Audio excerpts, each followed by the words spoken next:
In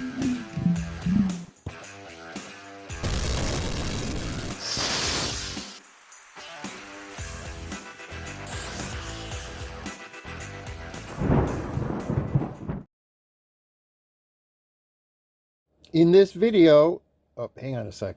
There, that's better. In this video, we're going to look at extracting nickel metal from U.S. nickels. In case you're interested in doing this in your own country, there are other countries that have nickel as part of their coins. They are Canada, Australia, Switzerland, Austria, and Hungary, but most of these are less than 10%. In the U.S., nickels are made of 25% nickel and 75% copper. Most of the nickel in the world is mined in Indonesia. Pure nickel is magnetic, it's highly corrosive resistant, and one of the reasons it is used in coins so much is because it's shiny. I have a US nickel right here and a rather strong neodymium magnet, and you can see, yeah, no magnetism there. There's just too much copper in any of these coins really to make them magnetic. To start the experiment, we need to dissolve these nickels. We need something called Aqua regia. Aqua regia literally means royal water, and you can see that Aqua is water, regia is royal. And we'll be using hydrochloric acid and dry potassium nitrate to produce our Aqua regia of hydrochloric acid and nitric acid. And the nitric acid forms in solution when you mix these two together. You can do this with hydrochloric acid and nitric acid, but nitric acid is a little bit expensive, honestly, and it's a lot cheaper to do it with the potassium nitrate. We're going to start with 6 US nickels. They weigh approximately 5 grams each, so 6 times 5 is 30 grams, times the 25% nickel gives us approximately 7.5 grams of nickel in the end, and the 30 grams times the 75% gives us approximately 22.5 grams of copper. I'm going to weigh all 6 nickels that I use myself just to find out actually how much it ends up weighing, but I'm still going to use the 30 grams for most of the calculations because it's extremely close. Once the nickel is completely dissolved in the Aqua regia, you won't see any metal, of course. We will bring the copper and nickel out of solution by using aluminum foil. And why are we going to use aluminum foil? I'm glad you asked. The reason is that aluminum has a higher electronegativity, that's the word right there, I kind of ran out of room, than either copper or nickel. And this higher electronegativity means it has a greater chance that it will attract electrons more than itself than something that has a lower electronegativity. To help understand this a little better, I made an extremely summarized electronegativity table here. So here are the metals on the left side and their values on the right. And this is very summarized. If you look at one online, say that's complete, there are dozens of metals and other elements mentioned on this side and their values on this side. You can see the smaller value means it has a higher electronegativity, and the larger values means it has a lower electronegativity. So if we look at this, magnesium would displace aluminum in solution, aluminum would displace iron and cobalt, and of course aluminum would displace copper and nickel. But if you look at these, they are extremely close together. Copper is 1.90 and nickel is 1.91. What that means is that when we first add aluminum, the copper will get displaced. It'll be attached to the chlorines from the hydrochloric acid as copper chloride, and the aluminum will then take its place to produce aluminum chloride, and the copper will get kicked out as a metal. And if we do this stoichiometrically, we can be pretty precise so that we only kick out the copper at 22.5 grams here, and then we reserve the rest of the solution after we filter the copper out so that we can add some more aluminum and get the nickel out. And this is actually what we're after, because nickel metal is pretty rare. It's also kind of expensive, although there's a very small amount in what we're doing here. It's just to take a look at how this all happens. On to the materials. We need hydrochloric acid. I'm going to use 31%. If you can get 37%, that is even better. I just don't have the volume necessary at 37% to do this. So I'm going to use that with 590 milliliters, and potassium nitrate dry, like I said, 194.7 grams. We need aluminum foil. We need 6.38 grams for our values over here to kick out just the copper, and then the nickel will require another 2.3 grams of aluminum foil to get that out of solution. We need 6 US nickels and a magnetic stirrer with a beaker, of course. Let's go over these reactions real quick. These are all the simplest ones, or in their simplest form, I should say. So when we mix the hydrochloric acid and the potassium nitrate is really going to be dissolving in the water. There's 31% hydrochloric acid and the rest of it's water. It'll be dissolving in that water to produce nitric acid in that water, so we'll still have hydrochloric acid mixed with the nitric acid, but we'll also form some potassium chloride. Next, we take the copper plus the 2 chlorine atoms here that come from the hydrochloric acid to form the copper chloride. And here's the nickel doing the same thing to form nickel chloride, and this is in solution after the nickels have dissolved. Then we take 3 copper 1 chlorides, that is aqueous, plus 2 aluminums yields 3 copper metals solid, plus 2 aluminum chlorides, and we do the same thing with the nickel. The reaction is exactly the same with the same numbers. So in the end, we'll end up with our copper metal and our nickel metal. One last comment, when the aluminum is added to solution to bring the metals out, both the copper and the nickel are being reduced as compared to oxidized. Just wanted to mention that. Lastly, let's look at our methods here. So we're going to mix the hydrochloric acid and the potassium nitrate slowly. It'll take a bit for this potassium nitrate to dissolve, so slightly heating it is okay. Then we're going to add the 6 US nickels, again heating if necessary until they are completely dissolved, and then we're going to cool the solution down to room temperature. Once we've done that, we're going to add the 6.38 grams of aluminum foil slowly, and that's because this will be a very strong reaction, releasing a lot of hydrogen gas. Then we're going to filter to remove the copper metal, and then we're going to add the 2.3 grams of aluminum foil lastly, also slowly for the same reason. And I put down here filter to remove the nickel metal, which is one possibility. The other one is to use a magnet, because nickel metal is magnetic, which will hold the nickel to the bottom of the beaker and wash it out well, which will remove possibly bits of copper. You know, this is not going to be exact, but it'll just clean up this of all the acids and other things that are still in solution just by holding the nickel down with a magnet, because in its pure form, it is magnetic. Okay, let's go do the actual experiment. Each US nickel weighs around 5 grams each. I mentioned that already. I have the 6 nickels here I'm going to use in this experiment. Find out how much they actually weigh. So it should be around 30, or 30 exactly. Well, 29.83 grams. You have to wonder, some of these nickels are a little older, and you have to wonder if the lower value than 30 is coming from the fact that they've been used for years, and some of the nickel actually might have been worn off. 194.7 grams of potassium nitrate.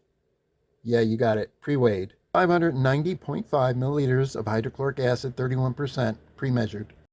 Ready to add the potassium nitrate to the hydrochloric acid, and turn on the magnetic stir here and get that moving first. You need to do this part of the experiment under a fume hood or outdoors. Done. I'm going to turn the heat up to around 30 degrees Celsius to help this dissolve, and I'll be back when it's done.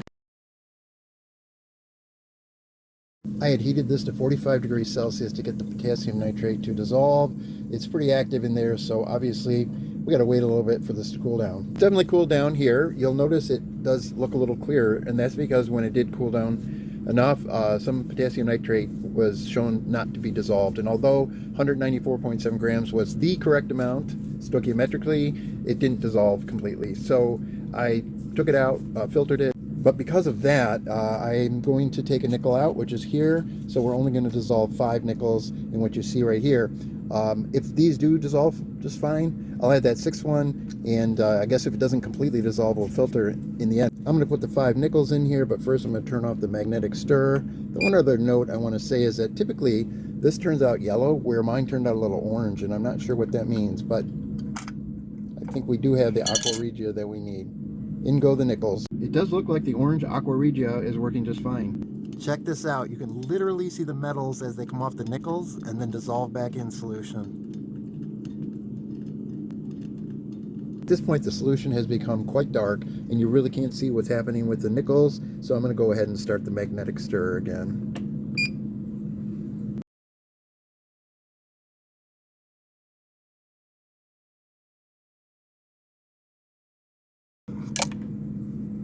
Hope it's not a mistake. This has been cooking for 2.5 hours. It's really impossible to see anything in there right now. I did fish around in there for some nickels with a glass stirring rod and came up with nothing other than the stir bar. So I'm going to call it quits at this point. I'm going to turn this magnetic stir off and turn the heat down, let it cool. And turns out we're going to have to filter this anyways, I realize, because it is possible there's a little bit of nickel, copper and nickel left in there that needs to be removed.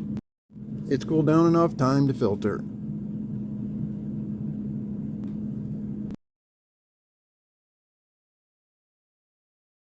Almost done here filtering, and look at that. No metals, no particles whatsoever. I highly doubt there's going to be anything in here also, because I could see as I poured it in slowly what was coming through. So I think we're going to be all good. It's empty, and I can confirm all the nickels dissolved. Transferring the filtrate that contains the copper and nickel ions back into this 1 liter beaker.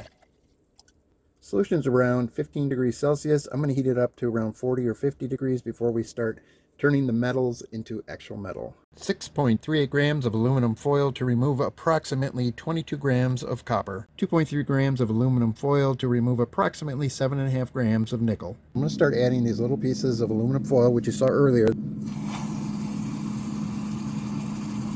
So that's hydrogen gas being produced, and basically the aluminum's kicking the copper off of the copper chloride and producing aluminum chloride with free copper metal. The reaction has stopped. All the aluminum's been consumed. I just let it mix for a bit there to make sure that it was completely reacted. Before I filter this, I just wanted to show you the copper on the bottom here. Turning on the vacuum pump, and here we go. I could decant a lot of this, but I'm not going to because there's a lot of fine pieces in here that I hope to catch. I'm just getting the last little bit here by using just a tiny bit of distilled water. There's a tiny bit left, not much at all, but it stopped dripping, so I'm going to turn this off. And next step, of course, is to get this out of here. I'm not going to wait now. Like, I'm going to first get the nickel out of the solution below it, which is now nickel chloride, of course. And we'll just let this dry out on the side while we do that. I am going to work on getting it off the sides of this Buchner funnel here. But I'm going to do that off camera. Now that there's only the nickel metal as nickel chloride in here and no copper particles, you can really see the color change here. But I'm going to transfer this now to the 1 liter beaker so we can add aluminum and now get the nickel out. Done. I'm going to start slowly adding this 2.3 grams of aluminum to get out our nickel.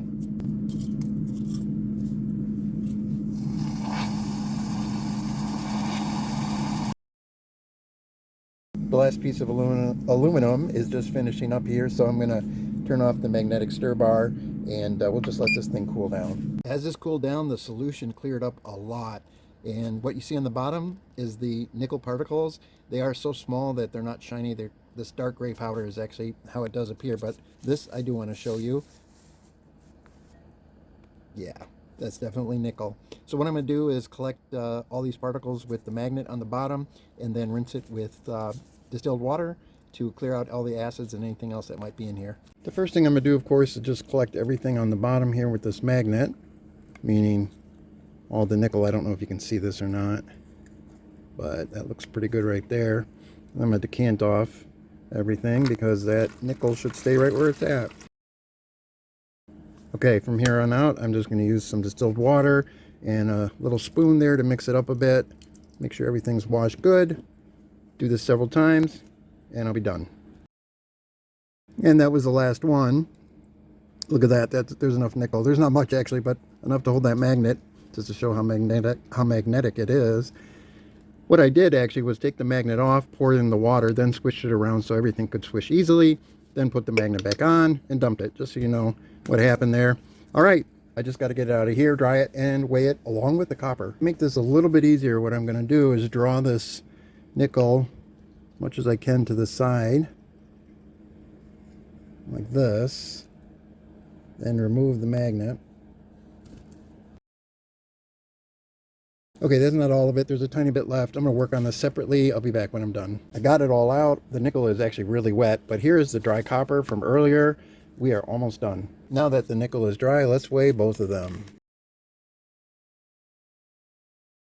We expected 22.5 grams and we got 20.7.